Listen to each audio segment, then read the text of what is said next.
What is a little early? It doesn't matter. What is good, everybody? Welcome back to a brand new episode of El Boogie and the Bell. I am the Bell, of course, here with El Boogie. How are we doing today? Hey man, I'm doing great. It's been a heck of a week. We got some football news, some basketball going on. We're getting to the end of the season, and we're in the middle of March Madness. Super Madness. Yes, sir. We're gonna get right into it. It is Sunday night, and let's just say I've been enjoying my Sunday fun day with a glass or two. But that is okay because we're gonna get right into it. My brother El Boogie. Of course, we're gonna go right into our GM takes. El Boogie, what responsibilities are we taking on? What moves are we making within that role? And where are we going? All right, so for this week, I'm stepping into the role as the GM for the New England Patriots. What? The New England Patriots, the once dynasty with Tom Brady, now not doing so hot the last couple years. So the Patriots find themselves in an interesting position. They have the third overall pick, which essentially means you can pick, we think the Bears are going quarterback, or we know at this point they're going quarterback. We're pretty sure the Commanders are going quarterback. So you can get the third best quarterback available. That's an option. But today, the new coach of the Patriots, Jared Mayo, I think is his name, he said that they would have to be absolutely in love with a quarterback to pick a quarterback at three. And that language there, that makes me think that he's not thinking a quarterback. So, assuming they're not going quarterback here, if I'm the GM for the New England Patriots, I trade that third overall pick because you need a bunch of talent on that roster. They have a couple good players. They have Christian Gonzalez, young corner who got hurt last year. He was a defensive rookie of the year candidate until he got hurt. So you have a couple young pieces there. They got a couple acquisitions that are just okay. Like Antonio Gibson, the running back from Washington, they got him. So you can tell they're in a rebuilding mode. So that's why I think you need more draft capital to get more pieces. So since you're the third overall pick, and there's a couple teams who could be interested. So if I'm New England, I say you trade that third overall pick to the Minnesota Vikings. Okay. The Minnesota Vikings, who have two first round picks this year, so you could trade back with Minnesota. But here's the thing. I think you can get those two first round picks from Minnesota and then maybe some other draft compensation maybe, or you get one of those first round picks and you get them to send you wide receiver Justin Jefferson. Now, Justin Jefferson has been very vocal saying that he wants a big contract, and he was a big Kirk Cousins fan. Kirk Cousins not in Minnesota anymore. So I don't know how he feels about staying in Minnesota when they're going to go with a young rookie quarterback. So imagine this: if you're New England, you say, hey, Minnesota, you send us the 11th overall pick or the 23rd overall pick, either one. You send us one of those picks and you send us Justin Jefferson. The Patriots need a wide receiver. Their wide receiver room is like Juju Smith Schuster and KJ Osborne and I don't people, wide receivers that, we're not worried about. There's no wide receiver one. You get Justin Jefferson, you give him the extension he wants, and then for this year, for quarterback, if you get one of those other first round picks from Minnesota, you can still pick a quarterback. You can still pick a quarterback there. You could pick a quarterback at 11 or 23. It would be like a Michael Penix or a Bo Nix. Or you just have one transitionary year where you stick with who you have on your roster, which right now is just Jacoby Brissett. You have Jacoby Brissett for a year, and then next year you make a move to get your quarterback of the future. All right, GML Boogie. This is a tough one, and I got a lot of pushback on this one. So, GML Boogie for the Patriots. What is the goal for your 2024-25 season as a GM for the New England Patriots? What's the goal with these transactions and movements, especially giving up your Mm-hmm. third round pick because you understand you're in the rebuilding stage? So the goal for this year is just to get better. You have a new head coach. The Bill Belichick era is over. you're not gonna, unless this coach is really, really terrible, you're not gonna fire him after 1 year. So give him an opportunity to step in and start to add talent to this team that doesn't have a ton of it. You add talent, you have an okay season. You're not really gonna compete with Buffalo or New England. I mean, or New York or the Jets, or Miami. So you're probably gonna Yeah, I was have about to say another. Miami. You're not gonna have another a great season most likely, but that's okay because that means you acquire talent on the roster this year. You sign players that you want for a long time, like a Justin Jefferson. You sign him to a big 4 or 5 year deal, so you have that on your offense for a while. And you just say, hey, this is a multi-year process. Add some talent this year, probably do bad. Next year, we'll have a decent draft pick in the first round. You can go get your QB of the future next year, um, or maybe in free agency next year. So I think you play the long game if you're the Patriots. So I don't want to sound like a hypocrite because I want them to draft a Michael Penix to like a Vikings because they probably will land on a quarterback like that. And I want Justin Jefferson to have somebody who's actually going to throw him the ball accurately. But on the same page, I don't think Justin Jefferson signs a long-term contract in New England. Well, he does for the bag. I just don't think that's the most beneficial thing he could do for his career if his plan is to maintain a playoff career, to maintain a potential Super Bowl career. You know, you never know who's going to make it to the Super Bowl. But I don't think the Patriots are making it to the Super Bowl within the next 4 years. And as a receiver, you don't know how much time you have in the league. So that's a really tough sell as far as a trade. Now, if he just gets traded there and takes the Supermax, hey, man, make all the millions you can. Make hundreds of them if you can. I'm not. And my goal is to get there, but I'm not making the hundred of millions. I don't have the contract on the table. But with that said, you do want to be in a winning environment. You do want to be protected. You don't want your quarterback getting sacked every single play to the point where you're not even getting touches. You lose value going into your next contract because then you'll be on the back end of your career. It just sounds like a really rough contract with a team that's really, really rebuilding. And I hate to be the star player on a rebuilding team knowing that you have had some touch of success in the playoffs. So that's a tough sell for him. Not too much of a choice if he's just chasing the bag.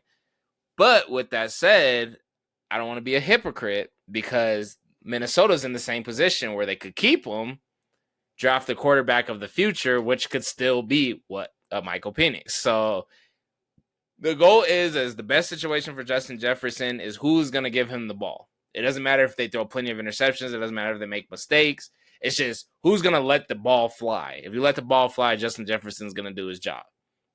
So my only pushback is Minnesota's cold, but they got a dome.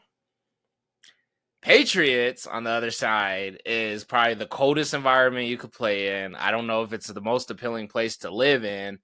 I would pick Minnesota first, but that's just based off the dome and potentially having the same quarterback draft pick. Now, you're making decisions as the Patriots GM. Sounds good to me. I mean, I think you're in the similar situation as the Broncos. It's a complete blow up. People are leaving. People are retiring. We're trying to get over the GOAT era, Tom Brady GOAT era. Still, 3-4 years later. That all sounds good to me. It's just I go straight to Justin Jefferson. Like it's the happiest situation for him in New England, a rebuilding team who, no Mm. matter what, will have a young team coming up because they're probably going to do a lot of unloading. Yeah, and why I thought it made sense to go with getting Justin Jefferson, the Patriots have a ton of cap space. So they actually have the financial resources to give him a huge deal. Versus, I think the Vikings right now they only have like $17 million in cap space versus the Patriots $50 million. So the Patriots aren't really paying anybody. So they have the opportunity to spin the bag that the Vikings might not be able to.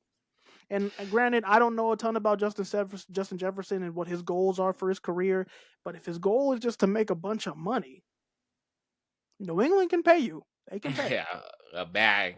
See, and it sucks because I wish Lions quarterback. I don't know why I always forget names the day of our show. Lions quarterback is Jared Goff. And 2 years ago, because he's been with the Lions for 2 years, 2 years ago, he gets released. I wish they had a quarterback who got released who's similar of that stature, where you could get them on a cheaper deal because they were in such a bad situation. They got him off of a trade. But if you could get somebody off of a cheaper deal and then just let Justin Jefferson know straight up, like, we got somebody who's going to fling you that ball, compared to drafting backwards and saying, we're going to get somebody who's going to fling you that ball, because that we know when the ball touches your hands, magic happens. The goal is to make sure that you get somebody to where the ball touches his hands. So great for the GM, potential greatness for a quarterback.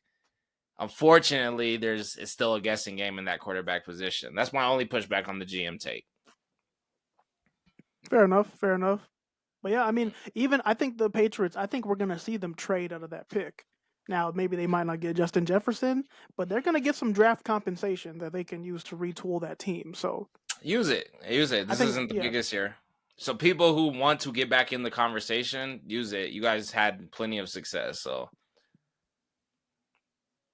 but anyways, that is our El Boogie GM takes. Moving on to segment 2.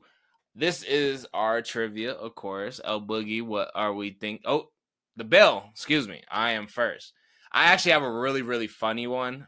We had a funny one not too many weeks back, but my funny but cool trivia is El Boogie. Can you name every single American football team that your co-host has ever played for? All you got to do is give the name of the team. Starting from preschool, because if you guys look at our intro, me and El Boogie have known each other for a very long time, longer than you think, I believe, and I have been told that El Boogie was at my birth. He's a little bit older than me, but we've been playing sports throughout our years, and we've actually played against each other throughout our years. If you can name every single football team I played for until the moment I was done playing football, what teams are they? All right, so flag football, that was the Lions. Yes, me and El Boogie were Lions teammates, which is also in our intro. That is team number 1. Were they the Park Hill Lions? What city? I don't know. I think it was Aurora. I think it was AYL. Okay, so the Lions. You played for the. I don't remember you playing for anybody but the Blackhawks. So I played for the Blackhawks. Did you play for another team before high school? We're going high school too, but I think you're forgetting something really crazy, which is hilarious. You didn't play for the Falcons, did you? Did you play for the Falcons? I did. Did you? I don't Who do you think played with you? You played for the Falcons? We did me and El Boogie did our Pee-wee football years with the Falcons, and I decided to leave, and he went to the Crush. So yes, the Falcons. Okay. The Lions, Falcons, the Blackhawks. That was through middle school. Then you probably played Futures for Denver South. Oh, I thought that was the one you weren't gonna get. And then high school you played Denver South. For Denver South. Wow. So I was gonna trick you with the Futures. So the Future I was gonna say doesn't count as Denver South, but it was Futures for Denver South. I'm surprised you got that one. That one you were gonna be stuck on for a while. I played for the Lions. I played for the Blackhawks. I played for the Falcons. We are from Denver, Colorado, so we played for the Park Hill Falcons. I played for the Park Hill Blackhawks. Also played for I believe it was AYL Lions. And of course, I went to Denver South High School. So not too bad, El Boogie. I was that Futures one, good guess. I was just thinking chronologically because I was like, there's something else in middle school too. I'm surprised you don't remember playing for the Falcons together. You don't remember our moms used to walk around the park? I don't remember. Well, maybe I do remember. I remember that for sure. Our moms used to walk around the park together. But anyways, all right, El Boogie, trivia. Give it to me. All right, hey, Bill. So right now, like I said, we are in the middle of March Madness. Crazy stuff happening in the race for the national championship in college basketball. Every year. I'm going to ask you, which college basketball team has the most national championships? I'm just counting men's college basketball. So it's I think it's like South Carolina for women. Or no, it's what's it called for women's? But anyways, for men's, Duke. Duke is or I guess is tied for number 4 on the list. They have 5 national Wow. championships. I know, right? That kind of surprised me too. I think I number guess 1 is Kentucky's really number 2. Kentucky is number 2 at 8 national championships. So you have 2, and you have another team tied for 4. Villanova's number 5. Villanova is 1, 2, 3, 4, 5, 6, 7, 8 on the list. Ooh. They only have 3. Kansas is number 2.5. Nope, Kansas is number 7. Wow. So we grew up in such a new era that Kansas, Kentucky, Duke are our schools and like our NBA players and our coolest NBA players. Yeah, you may have to stretch back a little bit for the other two. Think. Yes. Um, Where was the think, Fab Five? The Fab Five was where did Michael Jordan go to school? North Carolina. I don't. They were not. North They're number Carolina. No. They're number 3. They have 6 Damn. national championships. Number 1 is surprising. I'm not gonna lie to you. I'm pretty sure it's older championships, but number 1 is think West Coast. UCLA can't be it, and USC. UCLA with 11 national titles. What? How many does number 2 have? Kentucky. They have 8. I would think Kentucky had more than UCLA. When's the last time UCLA won? I can't even think of a year besides when Lonzo went to the Final Four.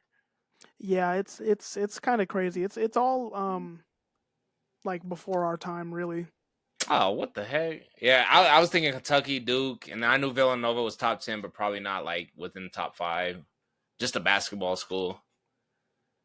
You're close. Yeah, that's crazy. Some other notable teams on the list: Indiana and UConn. They both have more titles. I'm naughty for that. For not putting UConn in, I'm wrong. So is UConn number 1 for women's, or you don't have women's pulled up? I don't have women's pulled up, but they probably. I know it's like UConn, South Carolina, and where did Brittany Griner go? Baylor. Then she, but Baylor like won after her, I think, as well. I'm over here trying to look up the women's one. We can look it up. But yeah, Indiana. That one kind of surprised me. I didn't. Indiana. I can't think of a good Indiana team. What was the Fab Five?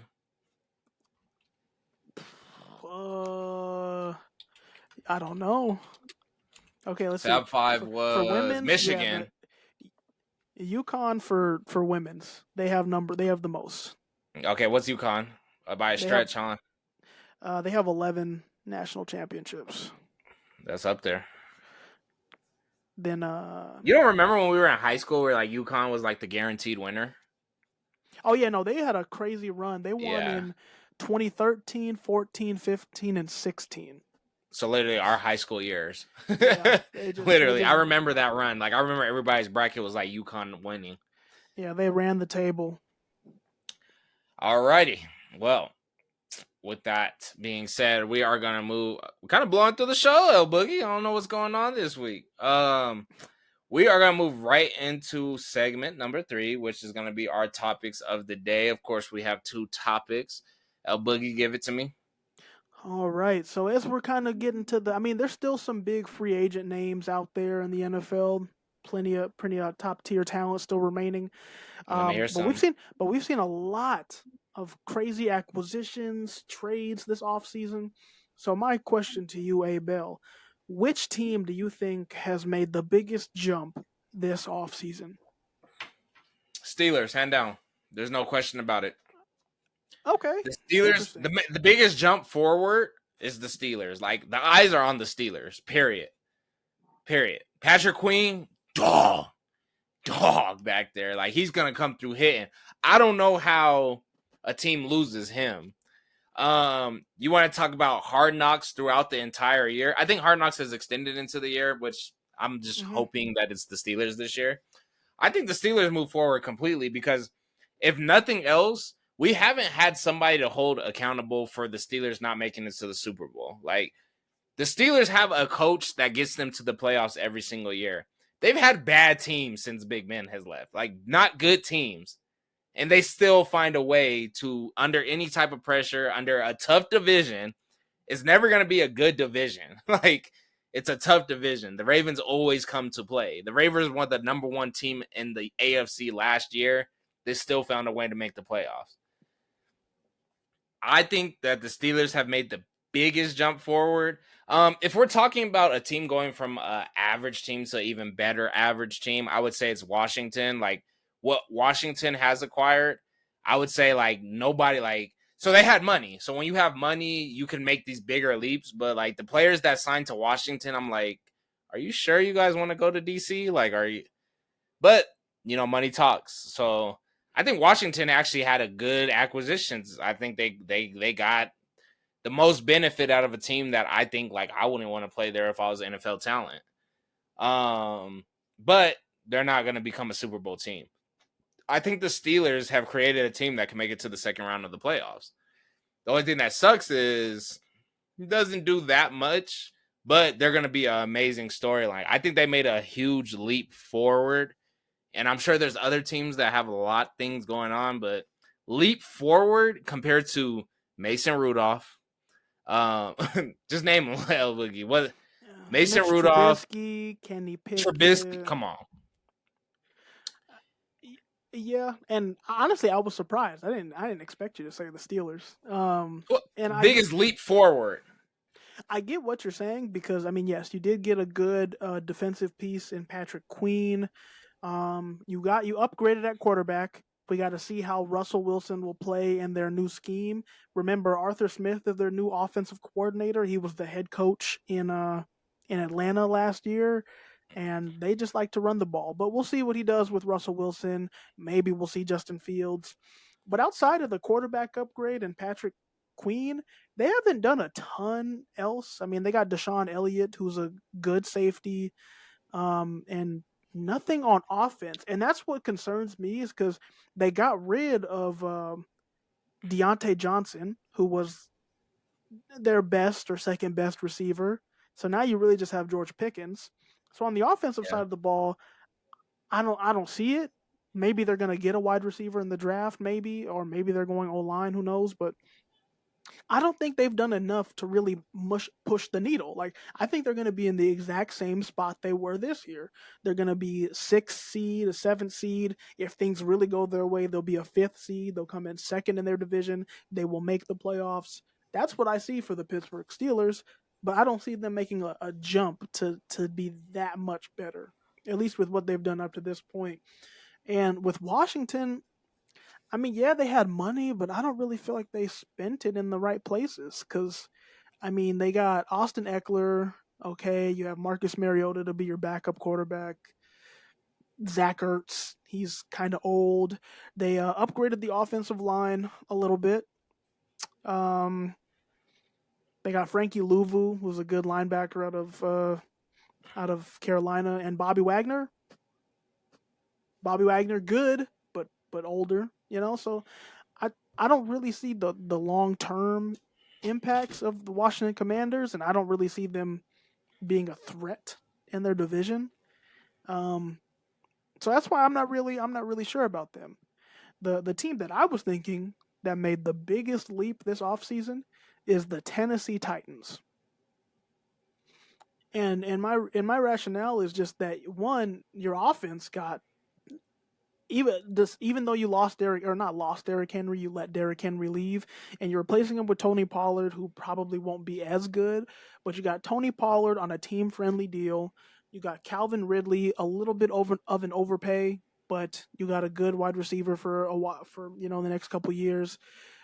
They really upgraded the O-line, at least on the interior of their offensive line, and I think they're going to go tackle this year. But really where they kind of stepped up was in their secondary. They just traded for L'Jarius Sneed, who, if you ask me, the Chiefs don't win a Super Bowl if it's not for Sneed. He's the one who made that punt. Out, I got it. It was at 23 minutes. Where we left. Because I was just talking. Where did I end off? Did you notice that I left, or we both left? No, I didn't notice anything. You were at let me think. It was wow, I literally forgot. Oh, you are not feeling um the Washington.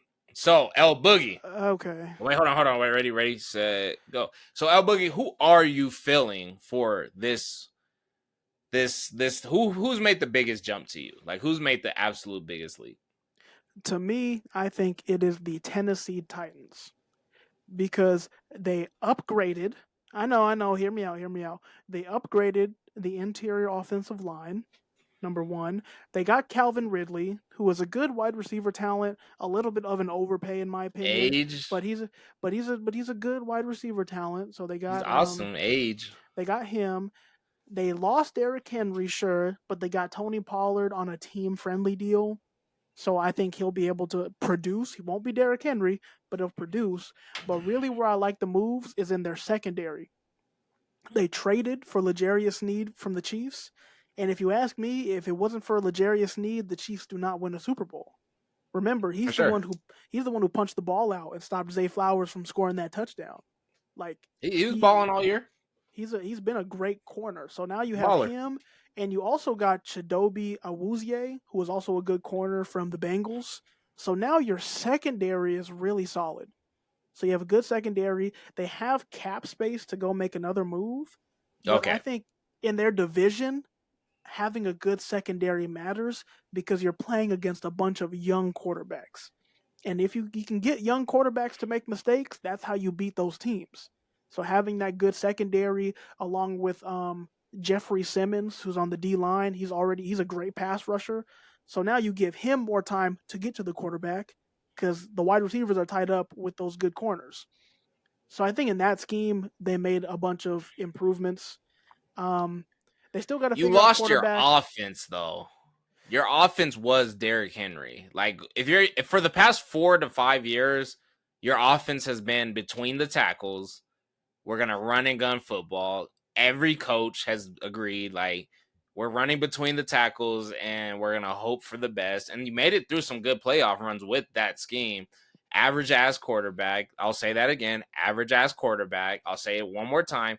Average ass quarterback every single year, and you're running between the tackles. Investing into an amazing secondary, but not so much a crazy offense, especially when you have to change your entire offensive scheme. It's not running behind between the tackles. Even if you upgrade the offensive line, I mean, I thought the offensive line was dope every year they had them. They went vegan for 1 year. You remember? um, I just think after you lose Derrick Henry, I would consider a blow up before I consider a upgrade into different places on the field, like a secondary or something like that. But of course, you're an NFL team; it just goes to make money and win games. I don't like them. I mean, just keep it in the context of yes, they lost Derrick Henry, so now their identity is going to be different. But they have a new quarterback. I mean, a new head coach. New head coach. You're Yeah, getting a new system. Everything's going to be different in Tennessee. So, I mean, the only thing that'll hold them back, because right now they're kind of banking on Will Levis being their guy, which maybe he will be, maybe he won't be. he's lit. If if he can string something together and have some solid quarterback play, that offense can work. And Yeah, that defense has a chance to stop some people.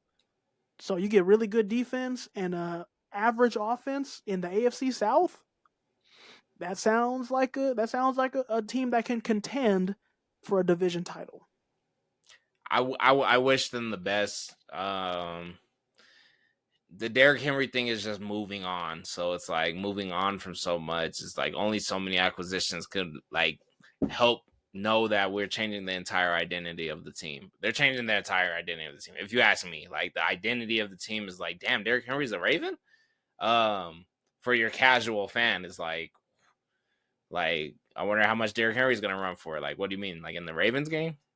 Um, I don't know. playoff team, I playoff see team. them if the Titans can win their division, which if they get some good defensive play, I think they could. Why not win the division? We'll see. Why not? AFC South. Name the teams. The Houston Texans, the Indianapolis Colts, and the Jacksonville Jaguars all young quarterbacks. That's just what I mean. All young quarterbacks. What's his name? Trevor Lawrence. He's the most experienced one. We just saw him have a dumpster fire down the back half of the season last year. Now we did see C.J. Stroud emerge, and he's like that guy. Yeah, but he's a target now. So He'll be Houston's a target. exactly. Houston is a target, and they're gonna scheme to stop him. So, I You mean, got a they said, point. You got a point. They might be you rebuild know, of the year. They might and be then rebuild of the year. and then Anthony Richardson is, I mean, athletic talent, but he got hurt after 4 games last year, so we don't really know what to make of him either. I told you I thought Gardner Minshew was the quarterback. Like I don't even take Anthony Richardson into consideration when I think of a quarterback and up there. So we'll see. You got some good quarterback talent. You got Mac Jones with a restart. I mean, The unless Titans Trevor can't gets win hurt, that division just because of Houston, but Houston has such a big target on their back that we don't know what those teams in that division are willing to do to prove that they're still there to play as well. So that's going to be an interesting division next year. I will say that much. I don't know how Trevor Lawrence recovers from the second half of that last season. I don't even Sunday know. night games where they're I think it was either a blowout or one game. He just looked like, oh man, we just lost the rest of our season. And there's still 6 games left. Yeah, and they're in a really weird position because Trevor. This is going to be Trevor's 4th year, I think. So it's almost time for him to get paid. Him and Jacksonville and Miami, they're in real tough situations because it's like, do we pay this guy? Do you I want pay to hear Trevor some GM Lawrence? takes on Do you Miami. do you pay Tua? So maybe that's next week, man. Maybe that's next week. Yeah, But I like that because Miami's about to get frisky, man. There's too many beautiful women out there. Them boys is getting confused. for real. Anyways, moving on to our last topic of the day. It is going to be with the Bell, and the Bell is asking El Boogie, how far do the Lakers make it moving into the NBA? I know we're so NFL heavy, but I mean, I guess that's just who we are at our core. But we love basketball as well. How far does LeBron take this new Lakers team's not new Lakers team, but this new energized Lakers team, knowing that he's playing like he's 22 years old? Well, I'll put it in the context of right now the Lakers are the 9th seed, and it's kind of, I mean, they have a little bit of a cushion against the Warriors, so unless they go on like a big streak, it's likely the Lakers are going to be the 9th seed. They're going to be in a win or go home uh playing game both times. They have to win 2 playing games to make it, and they're going to have to play against the Warriors or maybe the Rockets first, win that game, and then you're going to have to go and beat either the Kings or the Mavericks. If they play the Mavericks, I like that a lot more than the Kings, just because the Kings are a good young team who, when they get hot, and they can shoot. So when they get hot, I don't see the Lakers beating them. But if you get the Mavericks are really bad on defense, so I could see you guys getting there. But I best case scenario, I see the Lakers getting out of the play-in tournament as the 8th seed, and then you have to go play either Denver or OKC, and it's a first round exit. I get it. It's LeBron. It's a first round exit. You're gonna be playing against better composed, younger teams, and unless everyone else on the Lakers just kind of balls out, I don't see it. LeBron can only do so much, and I think he's gonna be great, but not great enough to get them out of the first round. I believe that the Lakers can beat a young team. I just don't think that they'll have an opportunity. I think the Lakers make it to the playoffs this season.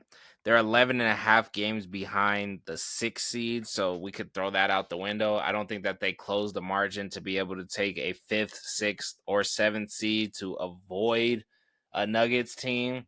I think the Lakers are going to be the best team out of an 8 to 10 people. 10, because 10 plays 9, right? It's 10 and 9, right? Mm-hmm. For the play-in? Okay. Yeah. I think the Lakers are the best team of the bottom 4, which is 8, 9, 10, 11, which is crazy because You the you Rockets think are they're young. you think they're better than the Kings? No, the Kings are 7. So I don't think the Kings lose their spot. Okay, okay. Wait, Kings are playing tournament, correct? They're in the Kings would be in the play-in tournament today if it started. I think so. The bottom 4 teams, I do believe the Kings beat the Mavericks because I think 7 plays 8, right? Or 7 plays 10. 7 plays 8. Okay, so if 7 plays 8, I don't, I'm saying I don't think. I think the Mavericks are going to have their fighting chance. I think the Lakers are the best out of 8, 9, 10. I think Luke is ready to get the hell out of the Mavs. I think they don't play no type of defense. I think they got ballers, but they're just balling. That's it. That don't account to playoff wins. I think the Lakers are the best team amongst the bottom 3, I would say, to make the playoffs. Can the Lakers beat the Kings? Hell yeah, LeBron could beat the Kings. I think LeBron James could show the Kings what's up. I don't think he could beat the Timberwolves. I think he could potentially beat the Thunder, but I don't You think he think has the so? opportunity. I don't think he has the opportunity, so it doesn't matter. Does Okay. LeBron, with the team he's constructed, make one big wow this season and beat a number 2 seed as a number 7 seed? Yes. I don't think he has the opportunity to become a number 7 seed. I don't think the Kings are going to nudge, and I could easily see them. They're going to be 9 or 10, so I think that the Kings won't have to deal with those type of issues anyway. Think the first round exit is going to go to the Nuggets. I think the Nuggets are the best team in the NBA. The only reason I say that is because they won the championship last year. The Celtics literally fell to the AFC last year, so no matter how much you think they are, I do think the Nuggets beat the Bucks in a 4 game series. I have zero faith in the Cavs. I know El Boogie, you have some, but I have zero faith in the Cavs.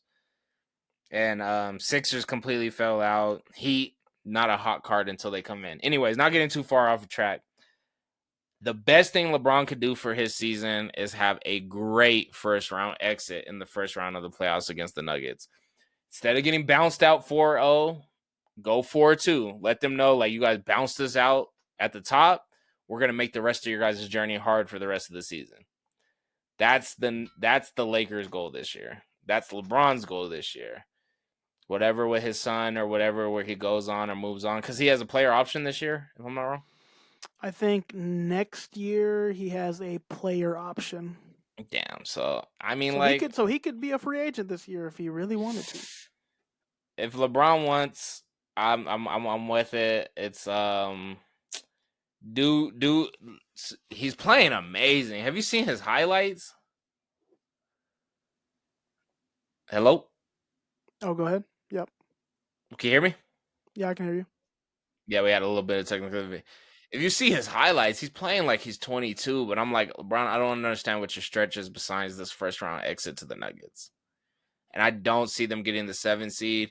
I see a crazy upset beating one of these young teams, but LeBron's not putting 50, 10, and 10 up against the Nuggets. So, Yeah, I it's don't know. unfortunate because LeBron is still playing like LeBron. It's just the team around him. It's the supporting cast for sure. Yeah, and The it's supporting cast isn't like something I would envision for LeBron. yeah, it's really weird too because it's not that they don't have talent.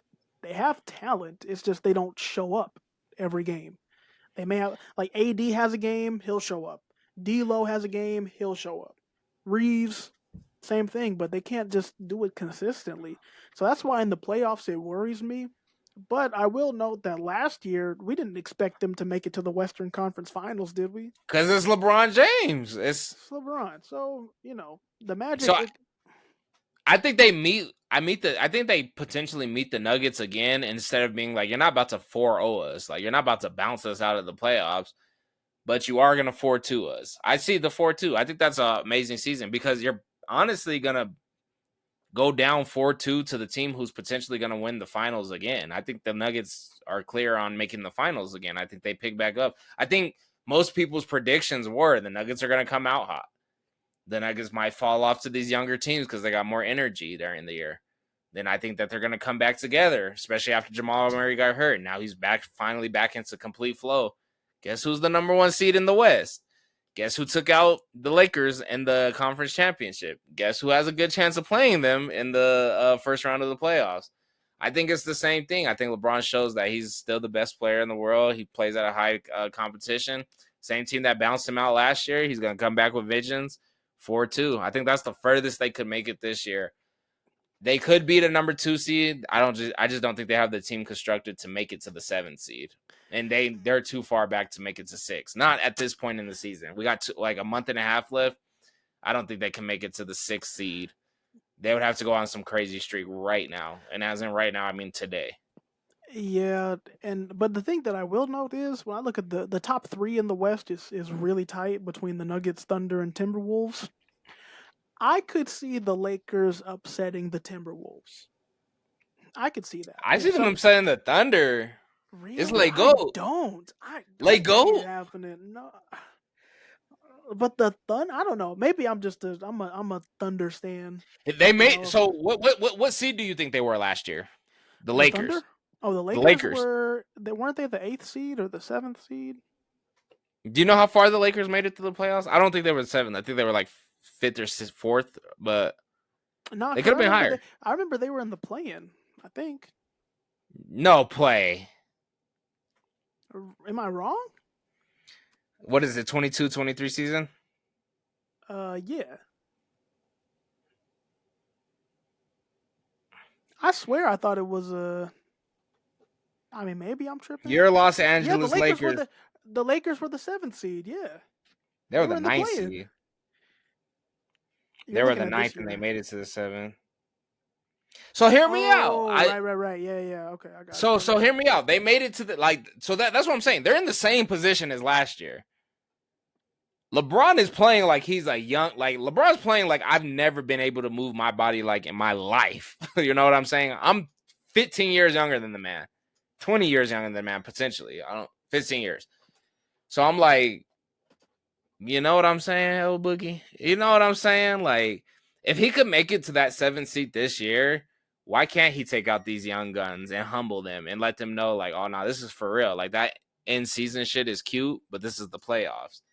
But with that same thing being said, what have the Lakers done to prove that they're going to beat the Nuggets in a 4-game series? And that's why people like the Nuggets end up in 1st seed, 2nd seed, and they end up going right back to the finals because they're well established, well put together, and they're rocking with a very similar roster as the last year. So you avoid the Nuggets, you make it to the 2nd round. You don't avoid the Nuggets, you get just as much credit as you did last year, make it to the conference finals. I don't know if they get just as much credit because last year was it surprised everybody. So just making it to the 2nd round this year, I don't know. I mean, it depends. It depends who you play in the 1st round, I guess. It depends. But I think they're the best team in the play-in right now, and I just don't think that they'll have a chance to become the 7th seed due to the Kings. I don't think the Kings dropped their 1st game. Yeah, I agree with that. No, I think they beat the Warriors. I think they beat Houston. I think they beat anybody. I think they beat anybody. But you got anything else, El Boogie? Anything else on your head? That's it, man. We're gonna have to start tapping in with basketball as we get to this final stretch, man. Cause it's getting close. It's getting real. It's getting really, really close. But that is it. That is another episode of El Boogie and the Bell. I am the Bell, of course. El Boogie, go ahead and take us out.